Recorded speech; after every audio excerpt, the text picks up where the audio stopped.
Hello welcome to my channel. ಇವತ್ತು ನಾನು ನಿಮಗೆ ಬಟನ್ ಹೋಲ್ ಸ್ಟಿಚ್ ಹೇಗೆ ಹಾಕೋದು ಅಂತ ನಿಮ್ಗೆ ತೋರಿಸ್ತೀನಿ. ಫಸ್ಟ್ ನಾವು ಲೀವ್ಸ್ ಟೈಪ್ ಒಂದು ಡ್ರಾ ಮಾಡ್ಕೊಬೇಕು, ಸೆಂಟ್ರಲ್ಲಿ ಒಂದು ಡ್ರಾ ಮಾಡ್ಕೊಬೇಕು.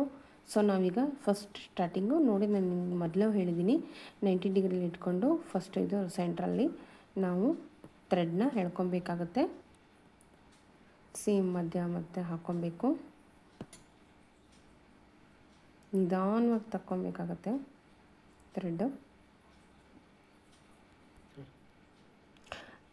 ಇಳ್ಕೊಂಡಾದ್ಮೇಲೆ ಹಿಂಗೆ ನಿಧಾನವಾಗಿ ಸೊ ಬ್ಯಾಕ್ ಸೈಡ್ ನಾವು ಜಗ್ಬೇಕಾಗತ್ತೆ. ಸೊ ಜಗ್ಗಿ ಇಲ್ಲಿ ನಾವು ಮತ್ತೆ ಒಂದು ಸ್ಟಿಚ್ ಹಾಕೊಬೇಕು, ಸರಿನಾ? ಮತ್ತು ನಾವು ನಿಧಾನವಾಗಿ ಹಿಂಗೆ ಎಳ್ಕೊಂಡಾಗ ನೋಡಿ, ಈಗ ಹಿಂಗೆ ನಾನು ಹೇಳ್ಕೊತೀನಲ್ಲ, ಥ್ರೆಡ್ ಹೇಳೋ ಚಾನ್ಸಸ್ ಇರುತ್ತೆ. ಸೊ ನಾವಾಗಿ ರೈಟ್ ಸೈಡ್ ಒಂದು ಸಲ, ಲೆಫ್ಟ್ ಸೈಡು ಸ್ಟಿಚ್ಚು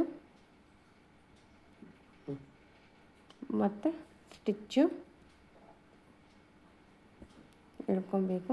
ಮತ್ತು ಒಂದು ಸಲ ಲೆಫ್ಟ್ ಸೈಡು, ಒಂದು ಸಲ ರೈಟ್ ಸೈಡು ಹಿಂಗೆ ಎಳ್ಕೊಬೇಕು. ಮತ್ತು ಸ್ಟಿಚ್ಚು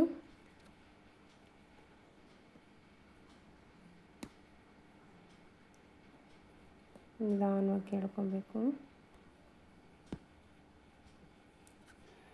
ಮತ್ತು ಸ್ಟಿಚ್ಚು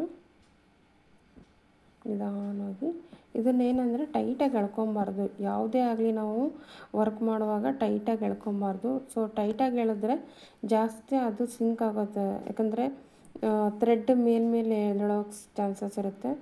ಸೊ ನಿಧಾನವಾಗಿ ನಾವು ಮಾಡುವಾಗ ನಿಧಾನವಾಗಿ ಮಾಡಬೇಕು.